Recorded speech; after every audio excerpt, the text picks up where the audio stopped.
Damos la bienvenida a todos los que van a escuchar este hermoso tema. Es un tema muy necesario, porque creo que hay que entender los pactos en los que ha transcurrido la vida, el antiguo pacto y en el nuevo pacto en que ya estamos.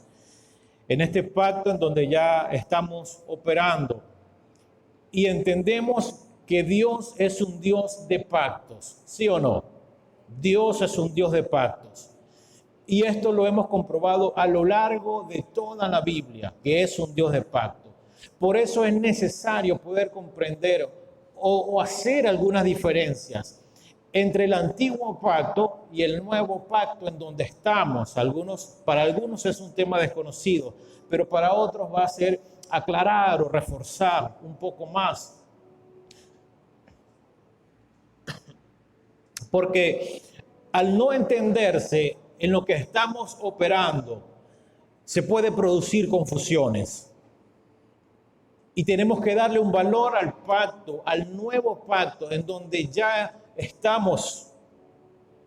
Entonces, es entender de parte del Señor que el pacto, el nuevo pacto en el que ya nos desarrollamos, tiene un valor, tiene un valor. Ahora, vamos a comenzar diciendo que el antiguo pacto representa también una relación con Dios. Pero el antiguo pacto tiene que ver con el pueblo de Israel. Muchos hemos escuchado hablar de Israel. El antiguo pacto tiene que ver con la salida de Israel de Egipto. El antiguo pacto comienza a partir de Éxodo 20. Desde Génesis hasta Éxodo 19, hay un periodo que se llama el pacto eterno. El pacto eterno, y ya lo vamos a ver con más detalle, pero es necesario poder entender en la Biblia desde dónde puede comenzar. Claro, es difícil poder determinar con precisión, pero más o menos a partir de Éxodo 20 se conoce como que el comienzo del antiguo pacto. Es un pacto que, como dije, está hecho para Israel, estaba hecho para Israel. Es un pacto también que contiene las tablas de los 10 mandamientos. Hemos escuchado eso, ¿verdad? Bueno, este pacto contenía los 10 mandamientos. Es un pacto que tiene que ver con un pueblo, que tiene que ver con una raza, que tiene también que ver con un lugar en ese momento que se llama Israel. Otra vez, es un pacto que tiene que ver con un pueblo, con un país, con una raza llamada Israel. Y esa Israel, por supuesto, entra en ese pacto cuando sale de Egipto. Y todos vimos ya lo que hemos leído. Invito a leer otra vez Éxodo, Génesis, para tener también más amplitud y poder entender que Israel, es sacado de Egipto por medio de Moisés, quien Dios lo elige para sacar a su pueblo. Y sucedieron varias cosas, varias señales. Y finalmente el pueblo sale de Egipto. Entonces entendemos, como dije al principio, que desde Génesis hasta Éxodo 19, no existía, óigase bien, no estaba en vigencia, no estaba operando el antiguo pacto. Entonces, las reglas, los lineamientos que ahí están y las leyes del antiguo pacto, obviamente se les dieron a un pueblo. Dios quería tratar directamente con las personas. El trato de Dios en el pacto eterno era otro, y el trato de Dios después que sale Israel es otro también. Ahora, muchas personas no entienden muy bien algunas diferencias que hay entre lo antiguo y el nuevo pacto. No entienden qué es el pacto eterno tampoco. Entonces, todo lo que nosotros podamos ver desde Génesis, desde el capítulo 1 hasta Éxodo 20, corresponde a este pacto eterno. Y este pacto eterno es el trato directo de Dios con la humanidad. Repito, el pacto eterno es el trato directo de Dios con la humanidad. Es bueno decir que Dios nos trataba con un pueblo hasta que elige a Abraham. Otra vez, Dios no trataba con un pueblo hasta que llama a Abraham. Y después de pasados los años, ya en Egipto nace la nación de Israel. Hasta ahí Dios había tratado directamente con el ser humano, con las naciones de la tierra. No había una ley, no había tampoco un sacerdocio, no había nada institucionalizado. Dios hablaba con las personas, Dios hablaba directamente con las personas y se manifestaba también. Entonces recordemos, para muestra de esto, de que Dios hablaba con las personas, hay una evidencia. Y las evidencias que podemos conseguir es que Dios habló directamente con Noé, habló directamente con Adán. Dios se manifestaba, repito, sin ningún protocolo. No había algo que cumplir para que Dios pudiera manifestarse o hablar con las personas. No había que hacer una ceremonia porque Dios hablaba directamente con las personas. Es más, ya no había un lugar determinado para que Dios pudiera manifestarse o pudiera hablar. Porque todo esto es figura del pacto eterno, del trato de Dios directo con las personas. Repito, no hay un lugar, no hay ceremonias en el pacto eterno. A diferencia del antiguo pacto, en donde hay un lugar sagrado, en donde hay una persona, en donde hay un sacerdote, en donde Dios tiene que usar para hablarle al hombre. A partir de Éxodo 20 comienza y se establece entonces el antiguo pacto como una antesala de lo que vendrá después, que es el nuevo pacto. Entonces, Dios con Abraham hace un pacto eterno. Y ese pacto eterno que hace Dios con Abraham trasciende a Israel.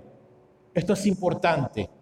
El pacto que Dios hace con Abraham trasciende el pacto o el trato que hace con la nación de Israel. Este pacto eterno que Dios hace con Abraham nunca tuvo que ver con el Israel terrenal. Repito, este pacto no tuvo que ver con Israel, la Israel terrenal, sino que relaciona al Evangelio y al nuevo pacto. Y quiero leerles para tener un poco más de claridad la carta a los Gálatas, capítulo 3, verso 6. Y quiero que me sigan, ¿sí ven ahí? Más o menos. No trajeron los lentes. Bueno, yo lo voy a leer.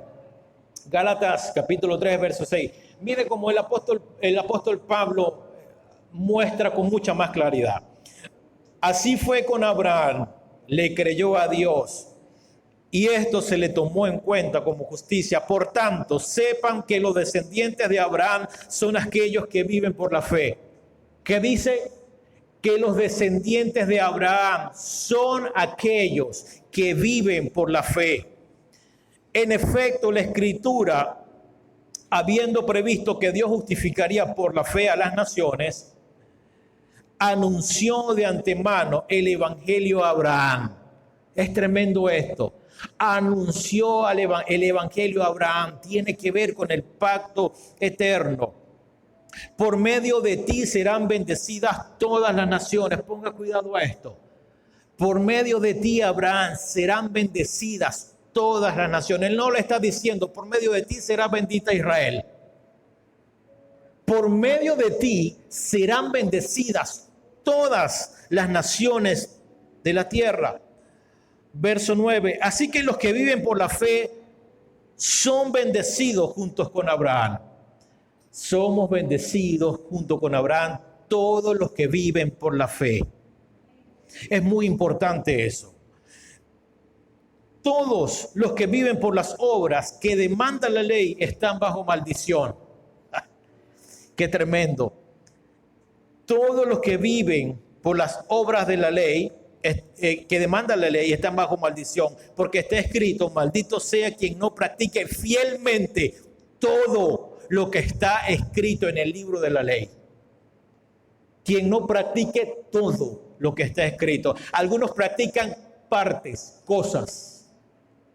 Aquí se ordena, ¿es todo o es nada?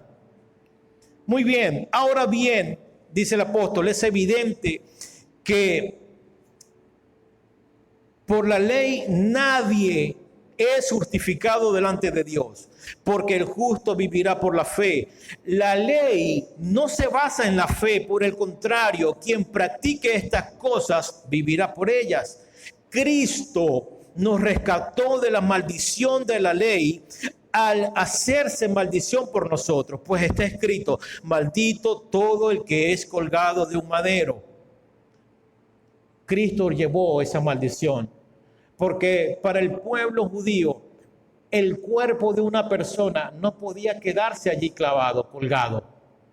No podía pasar toda la noche el cuerpo. Era abominación para los judíos. Así sucedió que para por medio de Cristo Jesús la bendición prometida a Abraham llegara a las naciones y para que por la fe recibiéramos el Espíritu según la promesa. Mire cómo dice aquí, verso 15 de Gálatas 3. Hermanos, voy a ponerles un ejemplo. Aún en el caso de un pacto humano, nadie puede anularlo, ni añadirle nada una vez que haya sido ratificado. Ahora bien, las promesas que se le hicieron a Abraham y a su descendencia, escuche cómo dice, por favor, la escritura no dice y a los descendientes. Está hablando el apóstol Pablo. No dice y a los descendientes como refiriéndose a muchos, sino y a tu descendencia, dando a entender uno solo, que es Cristo.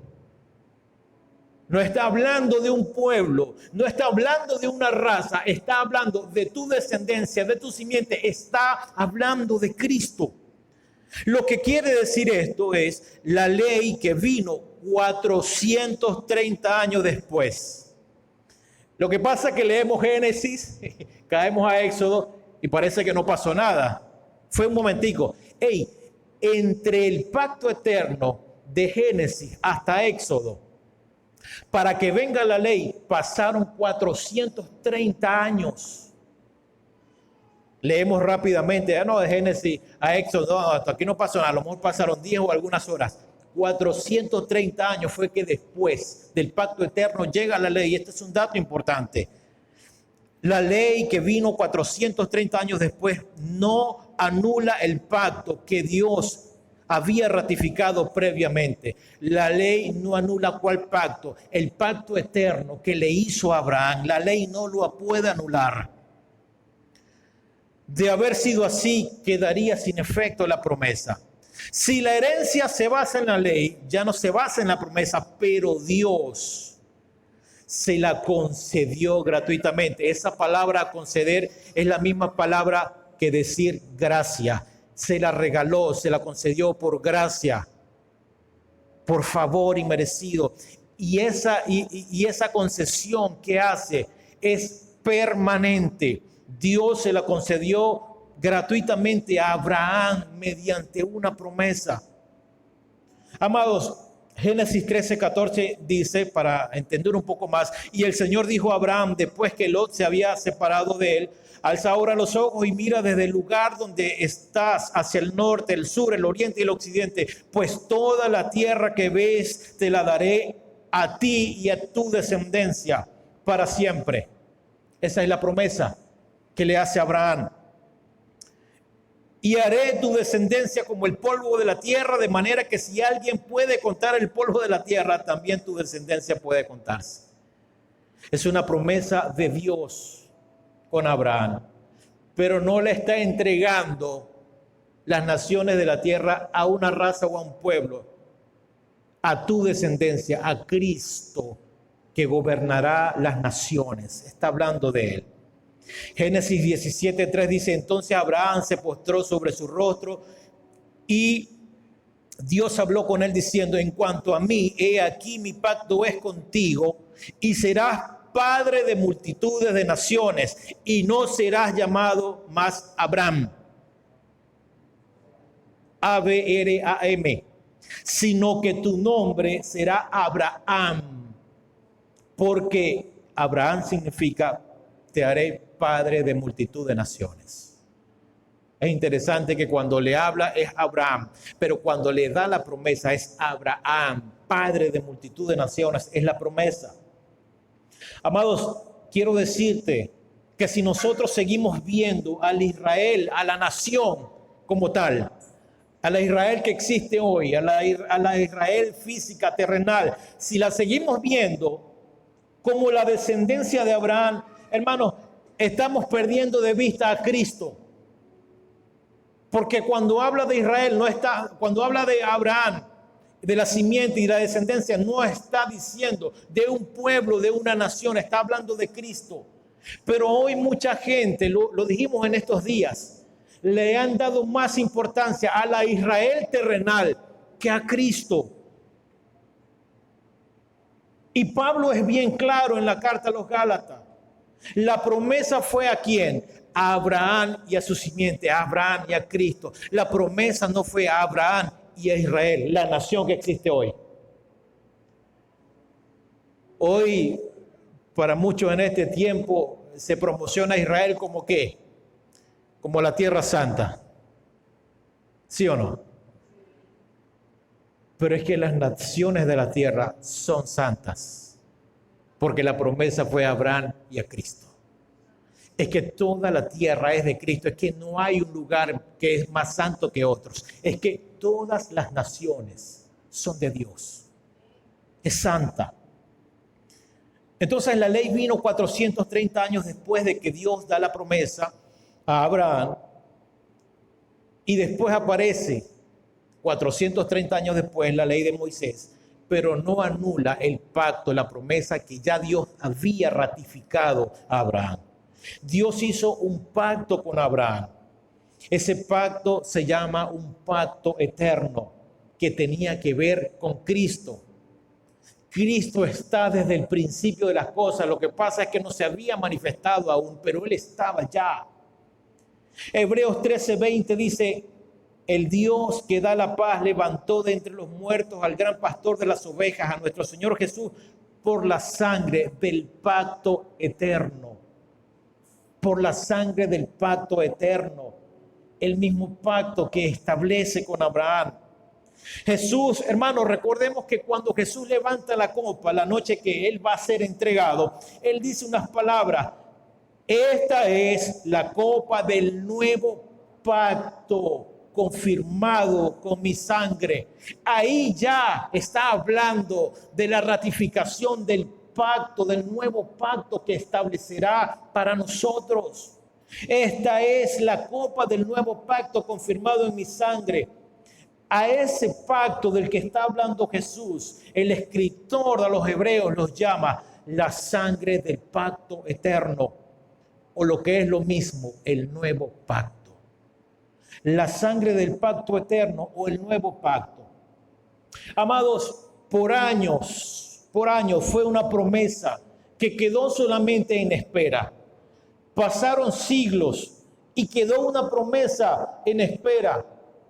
Pero hizo falta en todo ese tiempo, para que se consumara la promesa, el tiempo de sombras y de figuras de Dios.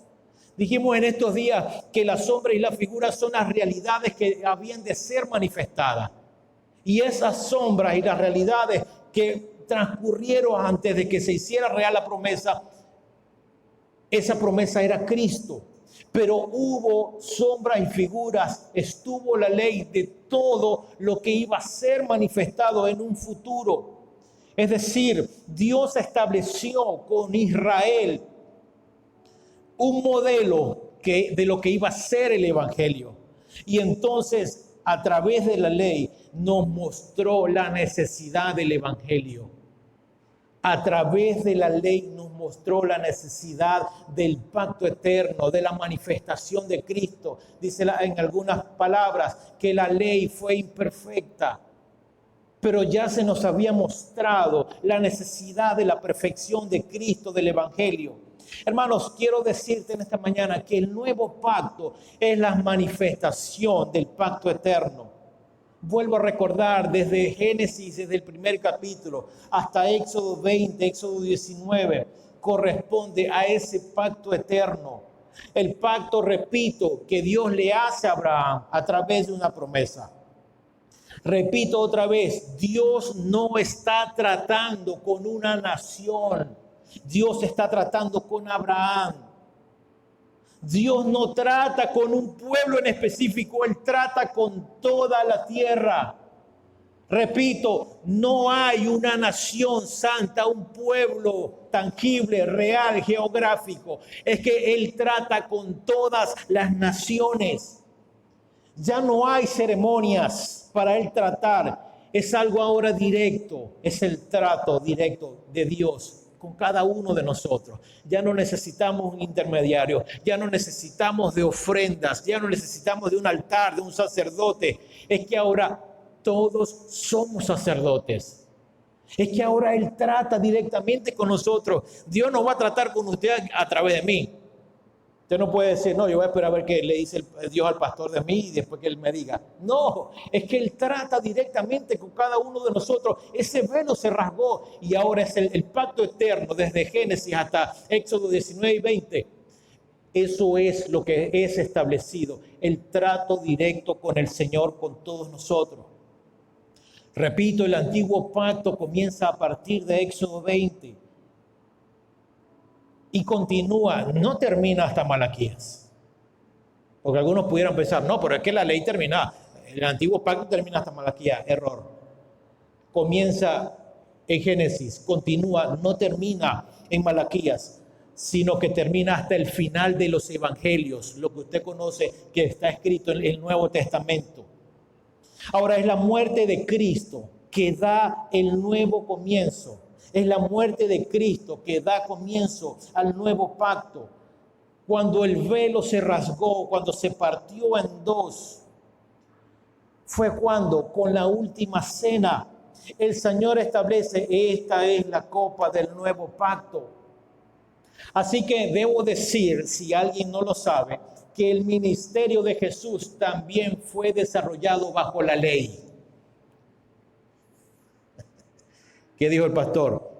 El ministerio de Jesús, pero pastor, los evangelios, fue desarrollado aún bajo la ley. Bajo el antiguo pacto fue desarrollado el ministerio de Jesús. Hermanos, recordemos que principalmente el ministerio de Jesús fue a los judíos. Principalmente fue a los judíos. Luego la palabra nos muestra el contacto que existe ya con algunos gentiles, y esto lo hace también con los apóstoles. Pero principalmente fue para los judíos.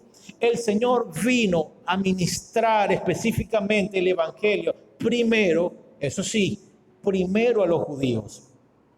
Ahora Jesús tiene que cumplir la ley. Jesús tiene que vivir bajo ese pacto, porque Él es judío y Él está bajo esa ley. Pero después Pablo dice, nosotros no tenemos que cumplir la ley, gracias a Dios. ¿Por qué? Porque Cristo la cumplió. Porque el que quiere hoy en el nuevo pacto vivir en la ley, dice Pablo, cae de la gracia.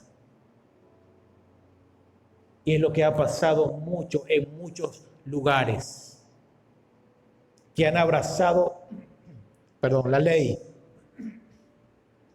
Han abrazado la ley y no se han dado cuenta del valor que tienen y en donde están viviendo hoy, que es el nuevo pacto.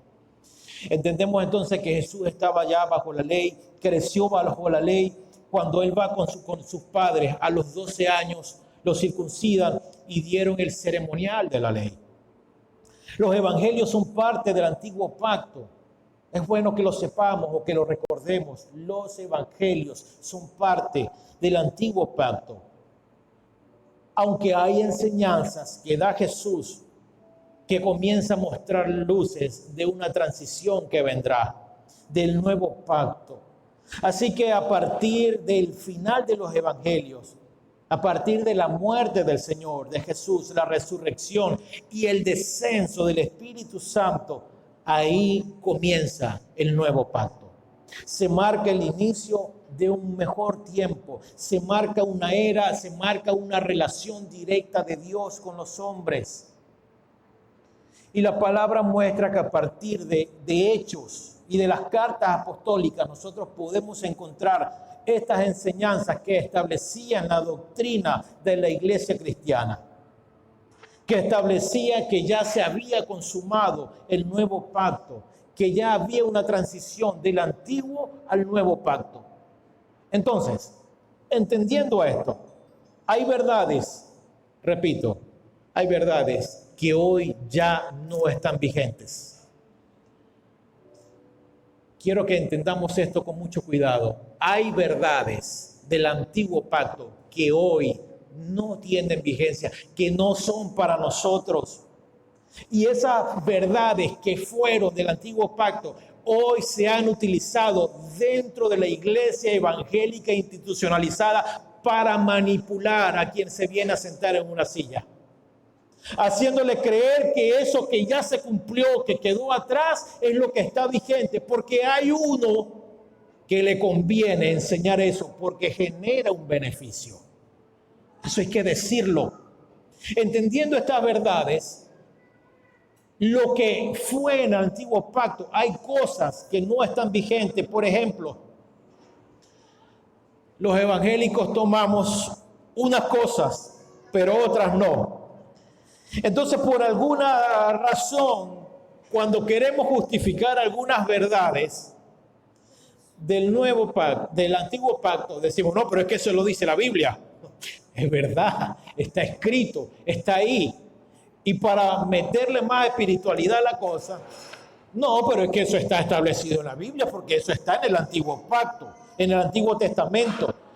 Y muchos, es que todas las escrituras inspiradas por Dios. Por esa razón, estas verdades del antiguo pacto son las que están vigentes. Pero algunos toman algunas cosas. Por ejemplo, no me voy a adentrar mucho porque aquí se nos iría la tarde. Algunos hoy practican las primicias. ¿Cuántos saben de eso? De las primicias. Pero no, hay un extremo que la primicia debería hacerse una sola vez al año, pero hay quienes la llevan todos los meses. Perdónenme, es un negocio. Es un negocio. Y debo decirlo así, y lo denuncio hoy. Es un negocio. Eso no está vigente. Por más que quieran sacar con pinzas versículos para hacerlo ver real y espiritual, no está vigente. Después lo abordaremos. Pero un ejemplo. Es muy bonito tomar las primicias, tomar algunas otras fiestas. Pero si cumples una, debes cumplir las 7 fiestas. Pero si tomo algo de las verdades, no, esto está vigente, vamos a aplicarlo y enseñarlo a la iglesia. ¿Por qué no toman el sacrificio de animales? ¿Ah? ¿Por qué dentro de las primicias no se programa? No, vamos en el altar, en la tarima que mide 1 metro, no sé, de distancia del suelo, que eso le llaman altar. ¿Por qué no sacrifican ahí los animales? No les conviene. O tomas todo o no tomas nada. Pero hay que decirlo. Hay cosas que ya no están vigentes.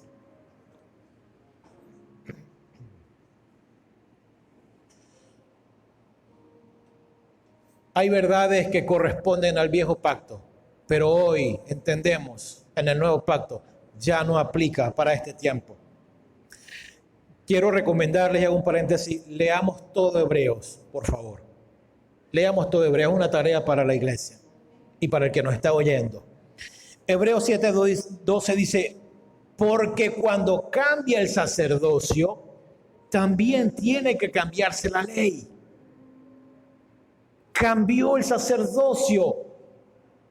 Ahora nuestro real y sumo sacerdote es ¿quién? Cristo.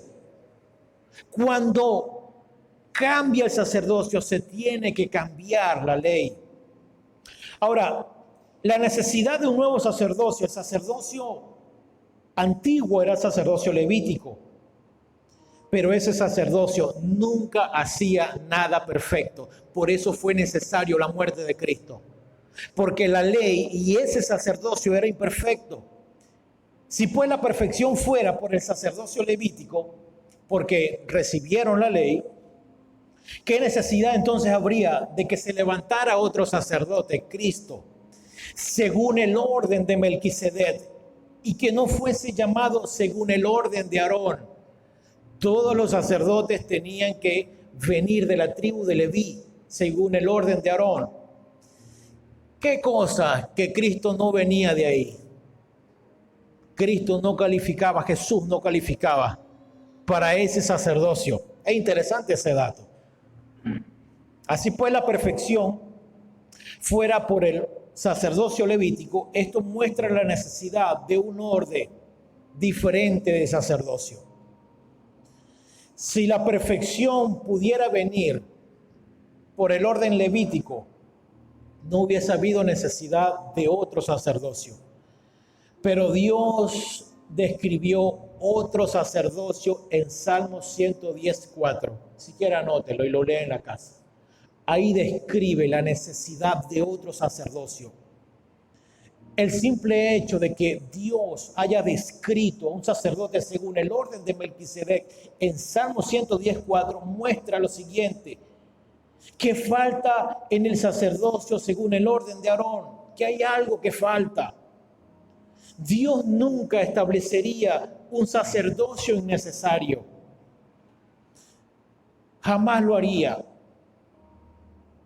Porque bajo el sacerdocio levítico recibieron el pueblo la ley, el sacerdocio del Antiguo Testamento. Ese sacerdocio ligado con la ley de Moisés. El sacerdocio de Melquisedec es asociado con Abraham, no con Moisés. Es interesante y quería aportar estos datos. Cambiado el sacerdocio, esto se desarrolla a partir del Salmo 11:4. Repito, Dios nunca introduciría un nuevo sacerdocio si no fuera necesario. Y nunca introduciría un sacerdocio inferior. Hebreos 7:11 muestra que Dios quería cambiar el sacerdocio. Era necesario. Amados, hay gente que tiene problema con esto que acabo de decir. Hay gente que tiene problema con que Dios cambie.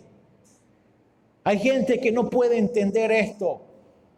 Y algunos dicen, no, bueno, yo no puedo estar de acuerdo con el pastor de Vida Plena porque la palabra dice que el Señor es el mismo ayer, hoy y siempre y por los siglos de los siglos. Él nunca cambia. Es verdad. Es verdad. Pero Dios nunca cambia en su esencia. Pero sí cambia en el trato con los hombres. Esa es la diferencia. Dios sigue siendo el mismo. Será siempre el mismo. Pero Él cambia el trato con la gente, con la humanidad. Se cambia el sacerdocio, se cambia la ley.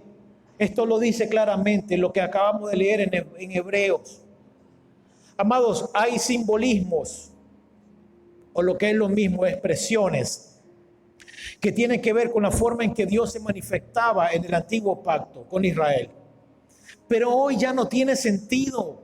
Hoy ya no tiene sentido agarrar un montón de piedras, ponerlas aquí, empezar a quemar animales, yo tener que usar otro tipo de vestiduras y comenzar a hacer ese tipo de sacrificio. Hermanos, eso ya no tiene sentido.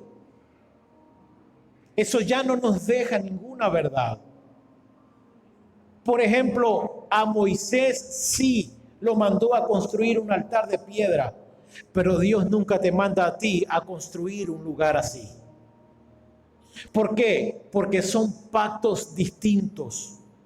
Porque Él opera de manera diferente. Hay verdades relacionadas con la esencia de Dios que no cambian. Él sigue siendo ese mismo Dios omnipotente. En el nuevo pacto sigue siendo ese mismo Dios omnipotente. Pero Dios cambia las formas de relacionarse con los hombres. Él cambia las formas. Hebreos 1:1 dice, Dios, mire cómo dice Hebreos para demostrar que Él cambia. Dios que muchas veces y de varias maneras habló a nuestros antepasados. Muchas veces habló y de varias maneras cambió la forma de comunicarse, no la esencia. Hay gente que tiene problemas con entender esto. Habló a nuestros antepasados en otras épocas por medio de los profetas. En estos días finales nos ha hablado por medio de su Hijo. A su Hijo lo designó heredero de todo y por medio de Él hizo todo el universo. Antes Él hablaba de varias maneras, ahora Él habla de otra manera. A Moisés en un momento le habló a través de ¿qué? De una zarza. A un profeta para hablarle usó una burra. Hablaba de varias maneras, pero hoy nos habla de otra manera. Imagínense usted que usted vaya en la calle o que esté en el llano y le hable un burro. Hermano, no va a terminar en Barinas, no sé dónde va a parar de la carrera. Dios nos habla de muchas maneras. Y los apóstoles en muchas oportunidades, cuando hablaban y se referían a los postreros días, cuando usted vea en la Biblia los postreros días, no está hablando de un evento futuro. No está hablando de algo que sucederá, que estamos esperando que algo le suceda a la tierra. Cuando los apóstoles hablan de los postreros días, están hablando de algo presente. Están hablando de algo que se está viviendo. Para los apóstoles, el nuevo pacto desde sus inicios ya correspondía. Estos son los días finales. La gente habla de los días finales como algo que va a venir, no sé dentro de cuántos años. Es que estos ya son los días finales. No es que estamos esperando que pasen acontecimientos para la segunda venida del Señor, porque la palabra dice que ni el día ni la hora nadie lo sabe, sino el Padre que está en el cielo. Pero hay que entender que los tiempos finales, hermanos, comenzaron a partir del nuevo pacto. Tú y yo ya estamos viviendo en los tiempos finales. El nuevo pacto es la manifestación del nuevo pacto, los tiempos finales. Hay gente que está esperando que acontezcan cosas. Cuando el cielo se ponga de tal forma, no, ya Cristo viene, ahí sí me voy a arrepentir. No, hermanos, es que vivimos todos los días como si fuera el último día, porque el día ni la hora nadie lo sabe. Por eso vivimos preparados, apartados, consagrados para Dios siempre, porque no sabemos el día y la hora. Eso habla de que para nosotros todos los días es un día final, cualquier día puede ser. Por eso vivimos de esta manera. Amados, el antiguo pacto tenía que ver con lo temporal y no con lo eterno. El antiguo pacto tenía que ver con lo que se ve. El nuevo pacto tiene que ver con lo que no se ve, con lo que es invisible. Colosenses 2:13 dice, permiso. Antes ustedes estaban espiritualmente muertos. Lo tenemos ahí. Avanza, Andrés. Ya, ok. Antes ustedes estaban espiritualmente muertos a sus pecados y al no tener la circuncisión en su cuerpo, sin embargo, junto con Cristo, Dios les dio la vida porque nos perdonó generosamente todos los pecados. Teníamos una deuda porque no cumplimos las leyes de Dios, es verdad. La cuenta de cobro tenía todos los cargos contra nosotros, pero Dios nos perdonó la deuda y clavó la cuenta en la cruz. Dice que nos perdonó la deuda. Amado, ya eres perdonado. Ya eres perdonado. Pagó la deuda, la clavó en la cruz. Él venció a todos los poderes y fuerzas espirituales a través de la cruz, desarmándolos y obligándolos a desfilar derrotados ante el mundo. Por eso les digo, no permitan que nadie les diga lo que tienen que comer o beber. Tampoco se sientan obligados a celebrar festividades tales como las fiestas de guardar, la fiesta de primicias. ¿Por qué no guardamos el sábado? Repito, no permitan que nadie les diga lo que tienen que comer o beber, tampoco se sientan obligados a celebrar esas festividades, esas fiestas. Esas fiestas fueron solamente para Israel. Por eso nosotros no las celebramos, porque tú y yo no somos judíos. Fue para ellos. ¿Por qué no hacemos la fiesta ni la celebramos? Porque fue para ellos en el antiguo pacto. ¿Por qué no guardamos el sábado? Porque el sábado fue para Israel, no es para la iglesia, para la que está en el nuevo pacto. Que nadie entonces los obligue a guardar los días de fiesta, celebración de luna nueva o días de descanso. ¿Cuál era el día de reposo para Israel? El sábado. No se sientan obligados a guardar el día de reposo, el día sábado. Mire lo que dice, hablando de esa fiesta, hablando de ese día de reposo. Esas cosas son del pasado. Imágenes borrosas de lo que estaba por venir, pero ahora tenemos a Cristo, que es la realidad. Por eso usted no se puede sentir obligado a cumplir ciertas tradiciones judías. Por eso no guardamos ese día, porque es del pasado. Ahora tu realidad es Cristo. El día de reposo, el día de descanso, ahora para nosotros es todos los días, es Cristo. Es Él. Verso 18, mire cómo dice, hay gente que aparenta tener humildad, adora a los ángeles, siempre habla de las visiones que ha tenido y quiere que todos la imiten. No les hagan caso ni dejen que decidan lo que ustedes deben hacer. Ellos presumen de lo que no han visto y se guían solos por las ideas humanas. No están bajo el mando de Cristo, quien es la cabeza y de quien depende todo el cuerpo. Cristo es quien hace posible que todas las partes del cuerpo estén unidas y se ayuden mutuamente, fortaleciendo y manteniendo unido al cuerpo para que crezca como Dios quiere.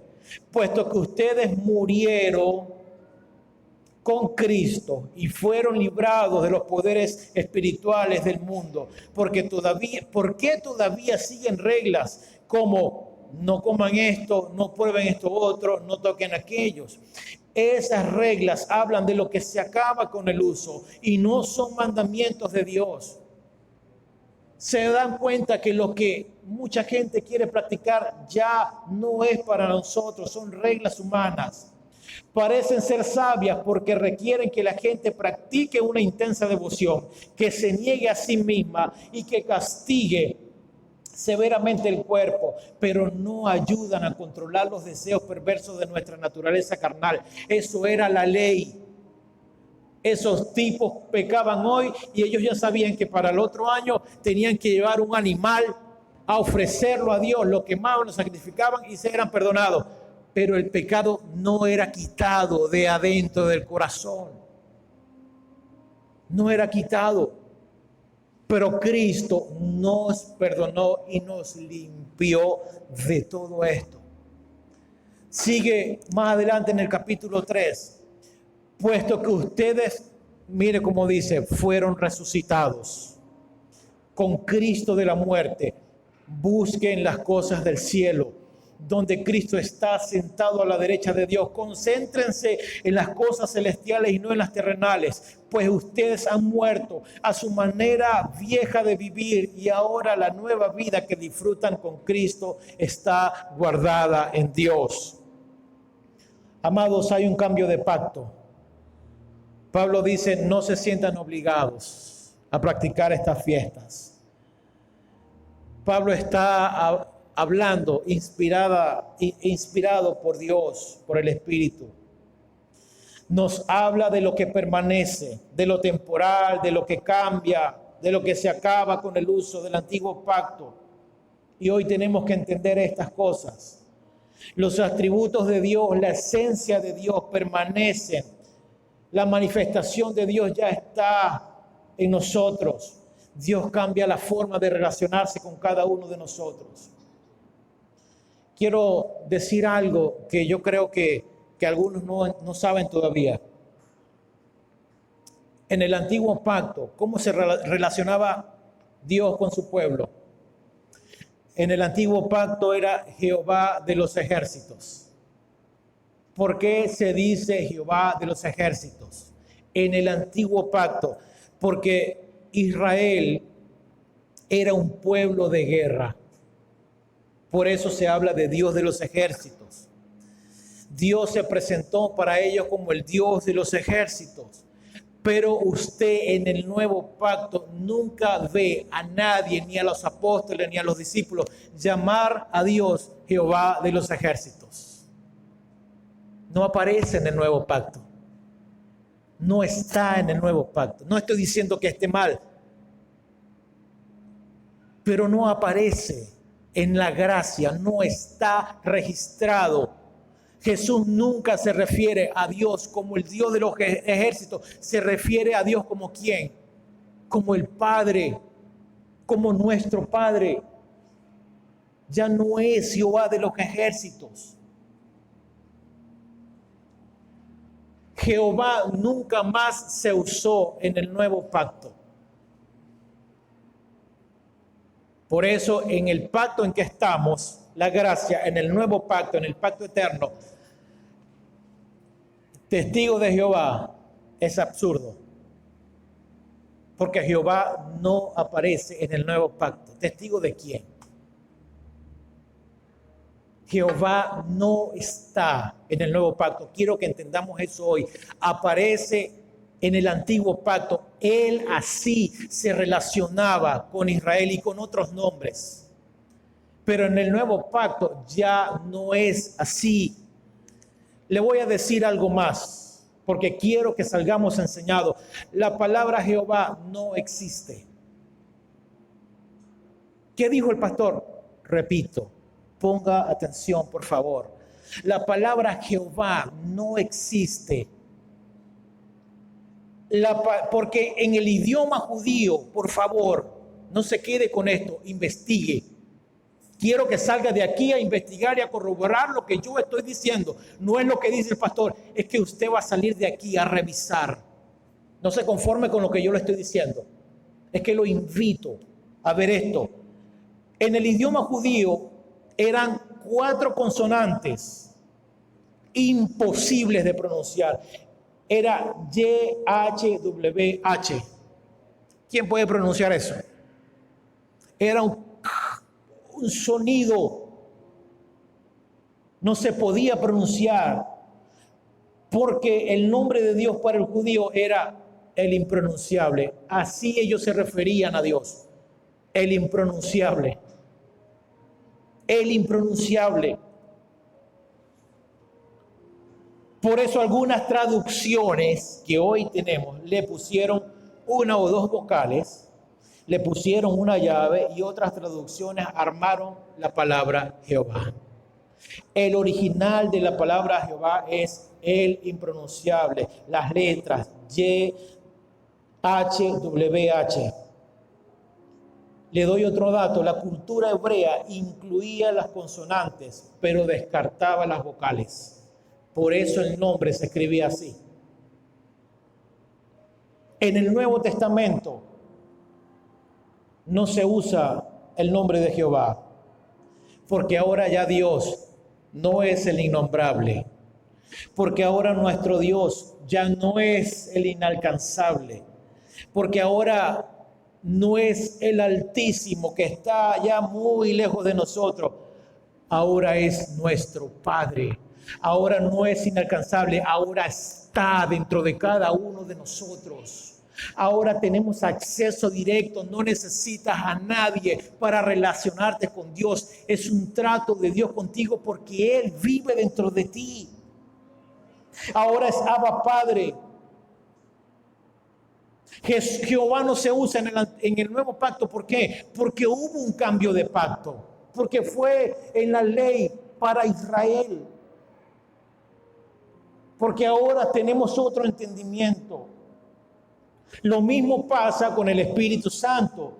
En el antiguo pacto Él actuaba, Él venía, venía sobre las personas, en el nuevo pacto Él no viene, Él habita en las personas. Es que por eso decimos siempre, es que no invocamos que venga el Espíritu Santo. No despreciamos a nadie, pero en algunos lugares se invoca, se llama, se invita al Espíritu Santo. Eso era en el antiguo pacto. En el nuevo pacto, en el pacto eterno, es que dice la palabra, es que ustedes son el templo, es que ustedes son la casa, la habitación donde Él vive. Es que ya nos habita el Espíritu Santo. Esa es nuestra realidad. Esa es nuestra realidad. Y hay una diferencia entre el antiguo y el nuevo pacto. Hay una diferencia. ¿Vamos bien hasta aquí? Avanzo para ir ya cerrando. Vamos a entender entonces la transición de lo que he hablado a lo que estamos hoy. Y en esa transición están las profecías. Ese es otro tema. Hay quienes han tenido unas amargas experiencias con las profecías, porque las profecías se usan para otras cosas, para manipulación sobre todo, para manipulación sobre todo. Ahora, ¿dónde comienza a profetizarse este nuevo pacto? Y encontramos la primera promesa de redención, está en Génesis 3:15. Pondré enemistad entre tú y la mujer, entre tú y la simiente. Acuérdense, repito, de la promesa de Abraham. Pondré enemistad entre tú y la mujer y entre tu simiente y la de ella. Su simiente, la simiente de la mujer era Cristo. Te aplastará la cabeza, pero tú le morderás el talón. Allí tenemos la primera promesa de redención del Mesías. Allí tenemos la primera evidencia de lo que era o sería la victoria completa. Cuando dice la simiente te aplastará la cabeza, está hablando de la victoria total que tendría Cristo Jesús sobre Satanás. Ahí ya está hablando de lo que iba a venir. Entonces, cuando Cristo en la cruz desarma y humilla los poderes espirituales, ahí se cumple esta palabra que había sido dada en Génesis. Se dijo esto y se consumó la victoria con la resurrección de Cristo. Génesis 12:7 dice, y apareció Jehová a Abraham y le dijo, a tu simiente daré esta tierra. Y edificó allí un altar porque Dios le había aparecido. Hay dos interpretaciones para esto. Por un lado, el nacimiento humano de Isaac, y está la promesa de la tierra de Israel, la tierra física. Pero Pablo establece la otra interpretación. Cuando dice que esa simiente es Cristo y esa tierra es Cristo, toda la tierra ahora es el nuevo pacto. Y toda la tierra ya no es una nación. Toda la tierra no es Israel, es que toda la tierra es ahora de Dios. Gálatas 3:16, ahora bien las promesas se le hicieron a Abraham y a su descendencia. La escritura no dice, lo leímos atrás, pero lo vuelvo a traer. Y a los descendientes nos dice así como refiriéndose mucho, sino y a tu descendencia, dando a entender que es uno solo, que es Cristo. Por un lado tenemos la promesa. Y por otro lado, aquí ya se nos está mostrando lo que venía el nuevo pacto y la promesa dada por medio de Dios, por medio de la palabra de Dios, a la serpiente en Génesis 3:15. Que la serpiente finalmente sería aplastada por la victoria de Cristo. Y esto lo corroboramos en Gálatas. Luego viene el trato de Dios con Israel y los tipos y sombras y figuras y promesas que siguen hasta un momento clave. ¿Cuál fue el momento clave? El nacimiento del Mesías, el nacimiento de Jesús. El nacimiento de Jesús es esa transición del pasado, del antiguo pacto al nuevo pacto. Ahí comienza la transición, la manifestación del verbo. el verbo hecho carne en un cuerpo llamado Jesús. Ese es el momento clave. ¿Cuál era el momento clave? Dios manifestándose en la tierra por medio de un hombre llamado Jesús en un cuerpo humano. Y así Jesús desarrolló su ministerio. Lo hace, repito, bajo el antiguo pacto.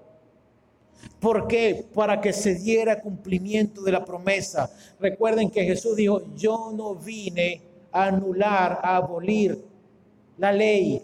No, yo fui enviado a cumplir la ley. Porque yo soy parte de esto. Yo debo cumplir para que después que la cumpla, vaya a la cruz, muera y sea establecido el cambio del pacto con mi sacerdocio. Entonces, el proceso, ahora hay el nacimiento de Jesús, hay un proceso, el niño es un bebé, ese niño tiene que ser un adolescente y ese adolescente debe crecer hasta llegar a ser un adulto, hasta desarrollar su ministerio por 3 años y medio, a desarrollar su ministerio por 3 años y medio, muera, vaya a la cruz, resucite y desciende el Espíritu Santo sobre nosotros.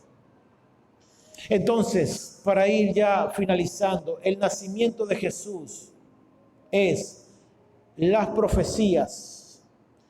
Tenemos por un lado la anunciación del nuevo pacto con el nacimiento de Jesús y la manifestación de la salvación de nosotros. Y luego la cruz como el sello, la cruz como el derramamiento de sangre con la cual se sellaba el nuevo pacto. Otro elemento importante es que Dios sube al cielo. Es la ascensión de Cristo, no de Dios, es la ascensión de Cristo. Para que el Espíritu venga, Él dijo, yo me voy a ir, pero no van a quedar solos, sino que les enviaré a un consolador, el Espíritu Santo.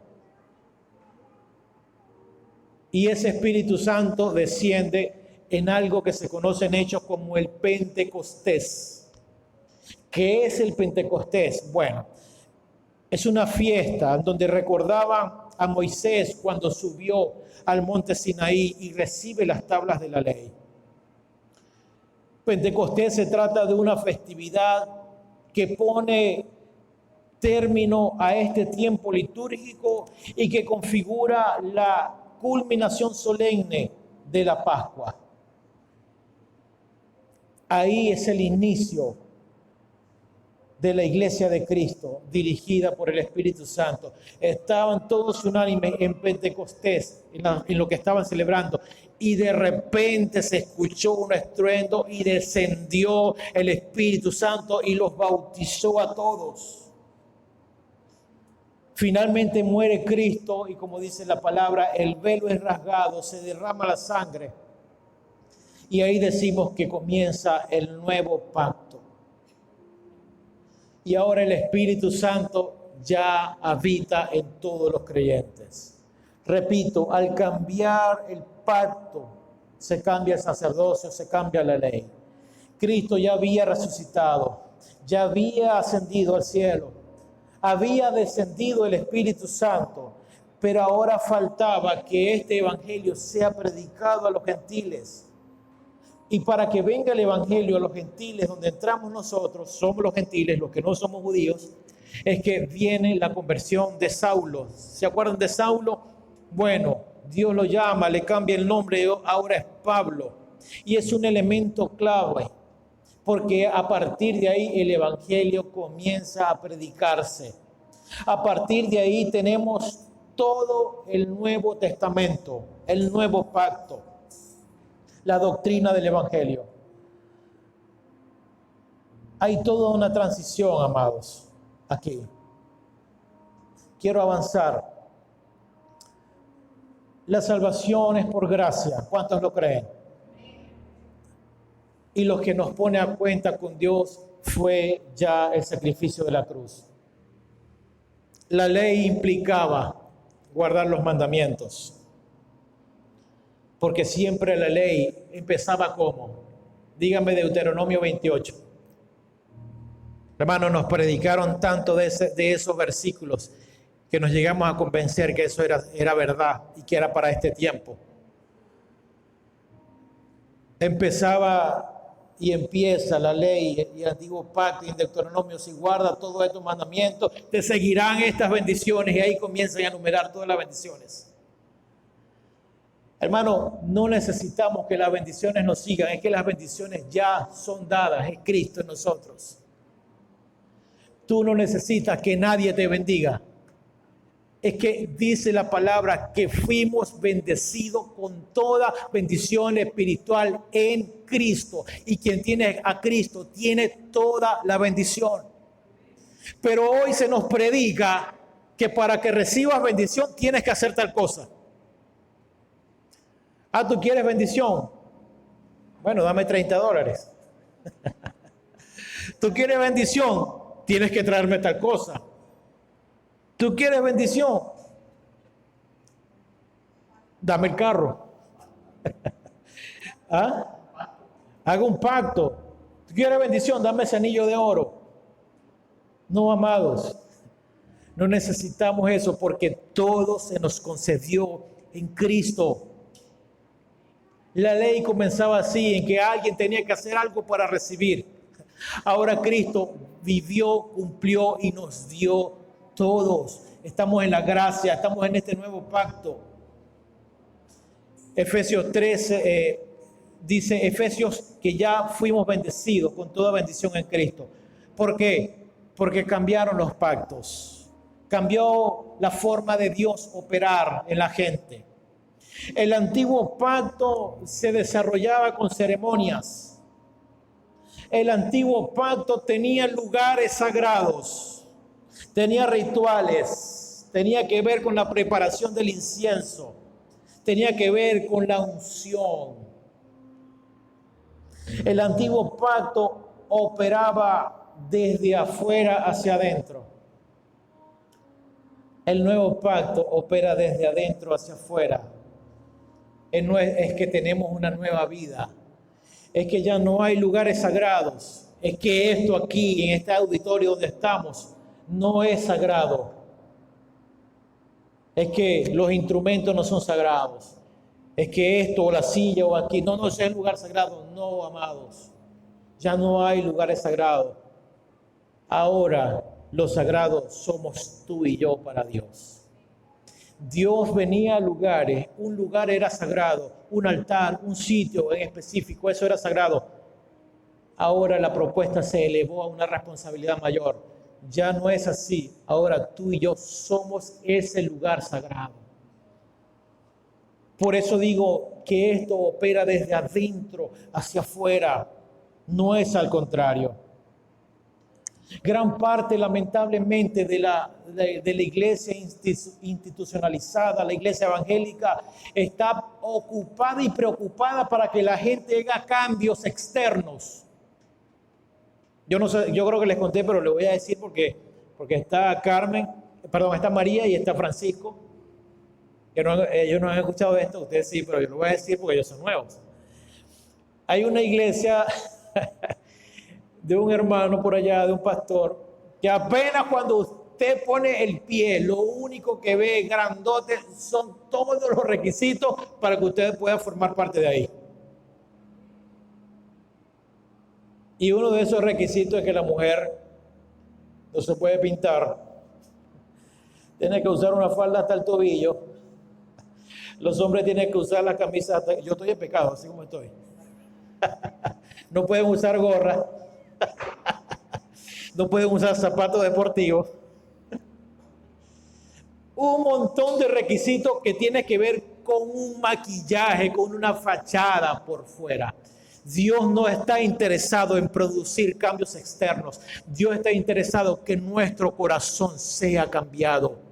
Hay mucha gente sentada en una silla con la falda largota o dándose golpe de pecho, llorando, pero son los peores, son los más chismosos, son los peores vecinos, son los más groseros que hay. Pero hay hermanitas tan bellas como ustedes, con su pantalón bien maquilladita, que aman al Señor, que contienen su lengua, que no hablan mal de otro, que es generoso, que habla la palabra al que se la atraviese, que le cumple a Dios, que el cambio lo empezó a hacer desde adentro. Hermano, Dios está interesado en este nuevo pacto en que estamos, en que tú y yo cambiemos de adentro hacia afuera. No es algo externo. Ay, es porque el cambio es porque el que tenga la Biblia más grandota. No, el cambio es porque yo escucho música cristiana todos los días. No es así, eso no produce nada. Está bien, escúchala, ten la Biblia grandota, bien, eso no está mal. El asunto es, ¿qué tengo aquí y qué pasa aquí? El asunto es que si Dios ya vive aquí y está aquí, ¿por qué permitimos cosas, pensamientos que no le agradan a Dios? De eso se trata en este pacto en que estamos. Es mejor. El antiguo pacto tenía que ver siempre con hacer. Haga esto y reciba, haga esto y será perdonado, haga esto y será salvo.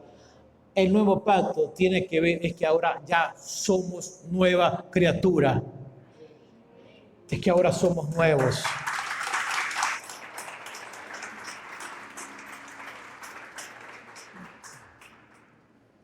Finalizo con esto. La gloria por fin del nuevo pacto, de donde estamos, lo glorioso, lo hermoso y lo maravilloso que es el nuevo pacto en el que estamos. Segunda a los Corintios 3, del 7 en adelante. Segunda a los Corintios capítulo 3, del 7. El ministerio que causaba muerte, el que estaba grabado en letras en piedra. ¿Qué fue grabado en piedra? A ver. Los mandamientos, ¿verdad? La ley. Muy bien, Andrés. Mire cómo dice el apóstol, eso causaba muerte. El ministerio que causaba muerte, ¿cuál era? El que estaba grabado con letras en piedra, la ley. Dice, escuche, no le está restando méritos ni importancia. Dice, fue, es decir, que ya no.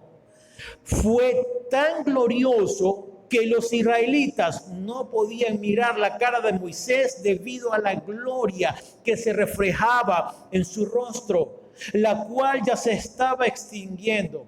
Es decir, siempre lo que tuvo que ver con el antiguo pacto siempre era externo, era pasajero, era temporal. Siempre lo que tiene que ver con la ley, con el hacer, hermanos, es pasajero. Lo que decíamos de las cosas externas. Pues bien, si aquel ministerio, ¿cuál ministerio? Diga conmigo, la ley. Si ese ministerio, la ley, fue así, ¿no será todavía más glorioso el ministerio del Espíritu? Si es glorioso el ministerio que trae condenación, ¿cuánto más glorioso será el ministerio que trae la justicia? En efecto, lo que fue glorioso, mire cómo dice hablando de la ley, lo que fue glorioso ya no lo es. Por favor, lo dice en la palabra, se me fue Andrés. Ya no lo es. Si se le compara con esta excelsa gloria en la que estamos. Lo que fue comparado con lo nuevo, con lo que estamos, ya no es. Ya no lo es. Así que como tenemos tal esperanza, ¿en dónde tenemos la esperanza? En lo que permanece, en lo invisible, en lo eterno. Ahí está nuestra esperanza. Así que como tenemos la esperanza, actuamos con plena confianza. Verso 13 de 2 Corintios 3. No hacemos como Moisés, quien se ponía un velo sobre el rostro para que los israelitas no vieran el fin del resplandor que se iba extinguiendo. Sin embargo, la mente de ellos se embotó. ¿La mente de quién? De los israelitas. De modo que hasta el día de hoy, mire cómo esa gente, los judíos, los israelitas, de modo que hasta el día de hoy tienen puesto el mismo velo al leer el antiguo pacto. Son los más ortodoxos, son los más opuestos al evangelio de Cristo, el Mesías. Son los que se oponen y no lo reciben como el Mesías. Ellos todavía cuando leen están viendo a Moisés y están esperando a quien ya vino. No lo reciben. ¿Por qué? Lo crucificaron. Porque vieron en Jesús lo que ellos no estaban esperando. ¿Quiénes sacrificaron a Jesús? Los judíos. Todavía dice, cuando leen, el velo no se les ha quitado. Porque solo se quita el velo ¿en quién? En Cristo. Por eso es que hay pocos judíos que se les ha caído el velo. Hay, sí los hay. Pero la gran mayoría todavía no se les ha caído el velo.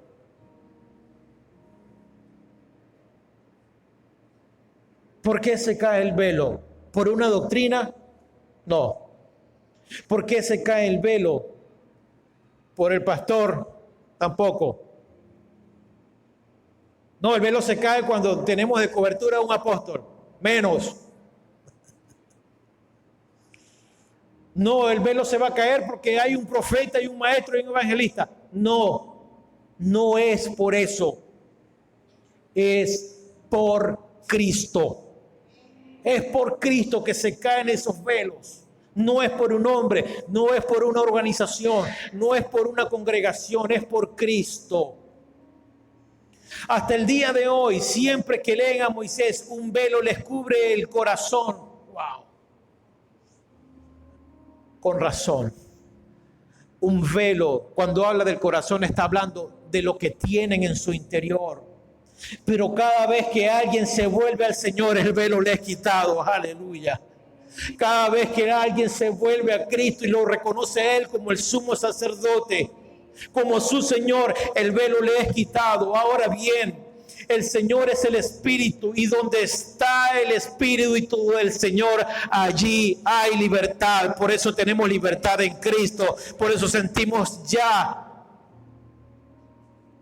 que no somos condenados, que nos vemos perdonados, porque donde está el Espíritu, donde vive el Espíritu, quiero decirte, el Espíritu está viviendo en cada uno de nosotros. Por eso somos libres. Por eso dice la palabra, ya no hay condenación para los que están en Cristo. No aceptes que nadie te saque tu pasado. No aceptes que nadie venga a recordarte lo que ya pasó. Lo que ya pasó fue perdonado. Cristo en ti ahora te hace una nueva criatura, una nueva naturaleza, amados. Somos libres. Ay, pastor, pero que usted no sabe lo que hice en el pasado. Quiero recordarte, no me interesa.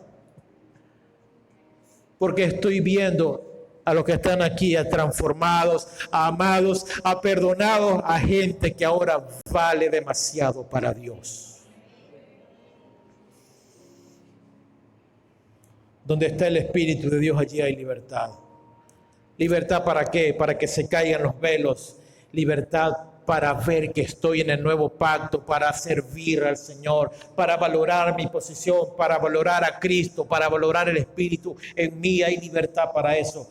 Así todos nosotros que con el rostro descubierto, es decir, sin velos ya, mire lo que pasa en nosotros. Usted y yo reflejamos como en un espejo la gloria del Señor. La gloria del Señor ya es reflejada en ti. Por eso no te asombre de los ambientes cuando son transformados. Es que está la gloria en nosotros. No sé si les ha pasado que llegan a un lugar a comer y el lugar está solo. Y de repente cuando voltean hasta usted tiene que hacer cola para que lo atiendan. Amados, la gloria está en ti donde vayas. No entiendo qué pasó, Dios obró. La gloria la reflejamos y está en nosotros. La gloria que tenía Moisés por fuera se iba extinguiendo. La gloria ahora en el nuevo pacto está dentro, no se extingue, no se acaba, permanece para siempre en cada uno de nosotros. Y termina diciendo, somos transformados a su semejanza. ¿Cuál semejanza? A Él. Somos transformados a Él. Pero dice, con más y más gloria por la acción del Señor, que es el Espíritu. ¡Wow! Qué tremendo esto. Qué tremendo esto. Amados, esto es la primera parte de lo que es de entender algunas diferencias del antiguo pacto y del nuevo pacto. Esperamos haber sido de edificación.